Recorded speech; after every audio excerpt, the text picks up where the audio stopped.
El Congreso rechazó la admisión de la moción de vacancia contra la presidenta Dina Boluarte por los fallecidos durante las protestas en diciembre del año pasado y enero de este año. Además, la situación de la mandataria podría complicarse porque han aparecido registros de llamadas con el empresario Henry Shimabukuro y algunos allegados. Para hablar de estos temas y más, estamos con el analista político Iván García. Muchas gracias por estar con nosotros, Iván. Eli, buenas tardes, gracias por la invitación. Iván, ¿era previsible lo que pasó en el Congreso de la República en torno a esta eventual moción de vacancia contra Dina Boluarte? Era un desenlace cantado, previsible, que finalmente en los votos ha quedado plenamente materializado y confirmado. La moción de vacancia presidencial apenas cosechó 37 votos, obtuvo 64 votos en contra y hubo 10 abstenciones, ¿no? Es decir que los que estaban promoviendo esta vacancia presidencial se quedaron a 15 votos del mínimo necesario para poder colocar en debate esta iniciativa. Sin embargo, Iván, hay varias tareas pendientes y también manifestaciones de la presidenta Dina Boluarte para aclarar qué pasó en torno a los fallecidos, porque aún no hay un informe claro, elocuente e investigaciones amplias sobre lo que pasó y cuáles fueron los protocolos para atender estas manifestaciones. Ciertamente hay un déficit respecto de estos graves hechos que provocaron 60 muertos en el país en el marco de las protestas y movilizaciones que tuvimos entre finales de diciembre del año pasado y enero y febrero del presente. Pero creo que es importante, respecto de este tema, subrayar que el día de hoy la fiscal de la Nación, Patricia Benavides, ha anunciado y pormenorizado la creación de las funciones que tendrá este equipo especial que tendrá por única finalidad investigar las circunstancias en las que ocurrieron estas muertes durante las protestas y movilizaciones. Y en ese sentido, ella ha señalado que este es un equipo especial que tendrá competencia nacional, que estará obviamente conducido con la intención de darle la mayor celeridad a las investigaciones para esclarecer las circunstancias y las causas que llevaron a estos fallecimientos y evidentemente para establecer las responsabilidades. Y en ese sentido me parece muy importante que haya subrayado además de que este equipo especial va a contar con la asistencia de Naciones Unidas, ¿no? Y que existe un compromiso de parte del Ministerio Público para no permitir la impunidad respecto de estas graves vidas, ¿no es cierto?, que se perdieron durante las protestas. Era ¿no? necesario, Iván, tenían que hacerlo. De hecho, muchas personas lo estaban esperando y por fortuna ya se tomaron las acciones necesarias. Ahora vamos a hablar de la evolución de Dina Boluarte, porque ella, desde que asumió como presidenta de la República, ha intentado mantener su distancia con el vacado expresidente Pedro Castillo. Pero ahora estamos viendo que su comportamiento ha cambiado. No quiere hablar mucho con la prensa. Cuando se le hacen preguntas relacionadas al empresario Shimabukuro, ella dice que no lo conocía, también de su exsecretaria. Entonces, ha cambiado un poco el rol y pese a que se quiere diferenciar de Pedro Castillo, está cayendo en los mismos comportamientos. ¿Cuál es tu impresión? Bueno, creo que le ha faltado a la presidenta Boluarte tener una estrategia clara y eficaz respecto de estos señalamientos que en gran medida han corrido por cuenta de este personaje oscuro, con más sombras que luces, que es Henry Shimabukuro. Ciertamente son investigaciones que ya están también corriendo en cuerda fiscal y que sin lugar a dudas tienen que ser esclarecidas, pero me parece que políticamente a la presidencia le ha faltado una estrategia, vuelvo a decir, clara, contundente, transparente, políticamente eficaz, comunicacionalmente efectiva y clara, ¿no?, para establecer qué tipo de relación hubo durante la campaña del año 2021 entre Dina Boluarte y Henry Shimabukuro. Y además que ella no es clara, Iván, porque en un principio dice, yo no lo conozco. Luego dice, alguna vez lo vi en el Club Apurímac. Entonces, poco a poco va soltando información. Ayer cuando se le pregunta en la inauguración de la nueva pista del aeropuerto, ella dice, ¿por qué me preguntan esto? Los periodistas siempre quieren sacar cosas que no son. Y como un rechazo nuevamente a la prensa cuando debemos hacer esas preguntas porque es nuestro trabajo. Entonces, claro, lo que causa una impresión un poco extraña, a mi parecer, es que ella no sea clara desde un primer momento. ¿Lo conoce o no? Porque poco a poco va soltando nuevos datos según la información que están revelando los dominicales cada domingo. Sin duda, ahí está, creo que claramente identificado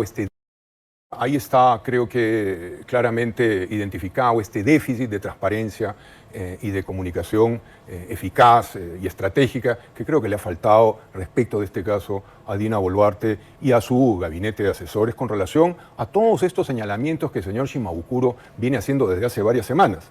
Ahora, también creo que es lícito preguntarse, y preguntarle al señor Shimabukuro si los dineros que él dice haber aportado tienen un origen ilícito o no. Porque, ciertamente, si el origen de esos dineros es lícito, ¿no?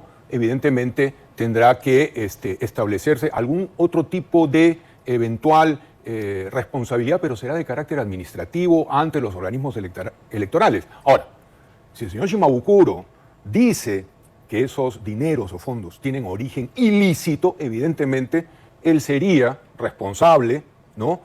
No solamente ya administrativo, sino también penal, de haber derivado fondos, ¿no?, oscuros a una campaña electoral. Me parece en ese sentido que el señor Shimabukuro también tiene que aclarar muchas cosas respecto de todos estos señalamientos. Pareciera que su esfuerzo está dirigido, por lo menos en un primer nivel, a tratar de decir que la señora Dina Boluarte no nos está diciendo toda la verdad respecto de su relación con él. Porque si los dineros o los fondos que el señor Shimabukuro aportó son ilícitos, bueno, el señor Shimabukuro tendría que pensar de manera muy seria de que está cada vez más cerca de imputaciones penales que pueden, sin lugar a dudas, generarle problemas mayores a los que ya tiene por otras investigaciones, ¿no?, como el gabinete en la sombra. Entonces, me parece que el señor Shimabukuro tiene que aclarar muchas cosas con relación a estos fondos de campaña, ¿no es cierto?, que él dice que aportó. ¿Fueron lícitos? Fueron ilícitos. Y el vínculo que si fueron lícitos, evidentemente, hay unas reglas electorales que establecían topes, exacto, ¿no es cierto?, para los aportes de campaña. Si estos topes fueron transgredidos, los organismos electorales tendrán que pronunciarse y eventualmente disponer las sanciones que correspondan. Y todo transparentado. Eso pero, tiene que quedar ojo, también hay que decir aquí de que hay responsabilidades partidarias en la conducción de la campaña electoral, que no se limitan únicamente a la entonces candidata a la vicepresidencia Dina Boluarte. Son responsabilidades que también competen a quienes fueron designados responsables por el partido, en este caso Perú Libre, para conducir la campaña electoral de esa agrupación y rendir cuentas ante los organismos electorales. Eso también tiene que subrayarse y tiene que advertirse desde ahora. Y responsabilidades para todos los implicados, pero no sin solamente lugar a para dudas, una persona en particular. Sin lugar a dudas. En otros temas, Iván, la semana pasada vino un grupo de mujeres que están preparando la tercera toma de Lima, que está todo organizado y que el objetivo sigue siendo el mismo, que Dina Boluarte renuncie. ¿Cómo ves esta posibilidad que continúen las marchas en el país y que estos grupos también estén muy presentes en este tipo de manifestaciones?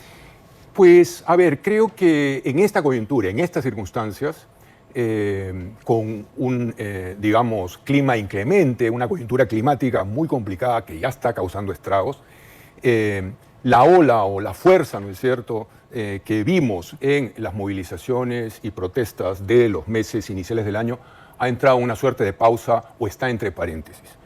Sin duda habrá grupos y sectores maximalistas que anuncian, pretenden y traten de promover nuevas movilizaciones en el sentido de las que hubo en semanas pasadas. Pero me parece que las circunstancias son otras y me parece también, y me parece que la coyuntura climática, ¿no?, que ya está, como he dicho, ocasionando graves impactos económicos y sociales, entra también como una variable política en la coyuntura y genera, de hecho, limitaciones y fronteras muy, muy claras, ¿no es cierto?, para que la calle vuelva a movilizarse con la intensidad que vimos a inicios de año. En enero y exacto. Claro. Bien, y también la situación del Congreso de la República, porque queda más que claro que definitivamente ellos no se van a ir.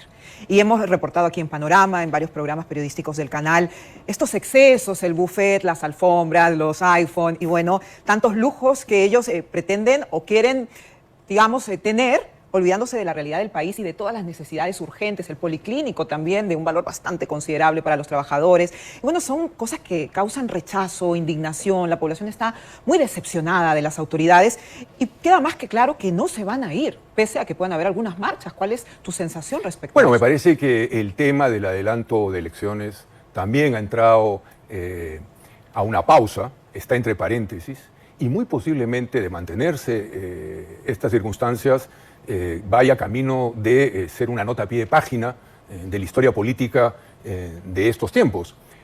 Ciertamente es un Congreso tremendamente deslegitimado por acciones propias, las que has mencionado, y añado una más que hemos visto en las últimas horas, este cambalache desde la bancada de Acción Popular para ganar votos, ¿no es cierto?, en el Pleno en favor de 4 de los niños, ¿no es cierto?, que están cada vez más cerca de la acusación constitucional.